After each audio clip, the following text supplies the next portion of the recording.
সালাতে দোয়া কবুল হয়। সালাতে দোয়া কবুলের 3 জায়গা। একটা হচ্ছে তাকবীরে তাহরিমার পরে আমরা সানা পড়ি না, আমরা তো একটা পড়ি। আল্লাহর হাবিব সুন্নাহ এবং নফল নামাজে আরো পড়তেন সানা, ওই দোয়া কবুল হয়। 2 নম্বর জায়গা সালাতে সেজদায় পড়ে দোয়া করলে কবুল হয়।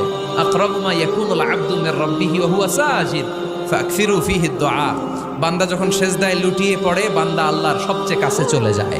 তা কিন্তু বিশ্বনবী বলে সেজদাটা তোমার রবের কুদরতি পায়ের উপরে পড়েছে। সেজদায় পড়ে দোয়া করেন। সালাম ফিরানোর আগে বিশ্বনবী দোয়া করতেন, লা ইউসাল্লিমান্না আহাদুকুম হাত্তা ইয়াতাআওয়াযা মিন আরবা'a। আল্লাহর হাবিব বললেন 4 জিনিস থেকে পানাহ না আছে আমার কোন উম্মত যেন সালাম না ফিরায়। তারা যেন পড়ে আল্লাহুম্মা ইন্নী আউযু বিকা মিন আযাবিল কবর, আউযু বিকা মিন আযাবি জাহান্নাম, আউযু বিকা মিন ফিতনাতিল মাহইয়া ওয়াল মামাত, আউযু বিকা মিন ফিতনাতিল মাসিহিদ দাজ্জাল। আল্লাহ কবরের আযাব থেকে বাঁচাও, আল্লাহ জাহান্নামের আগুন থেকে বাঁচাও, আল্লাহ জীবন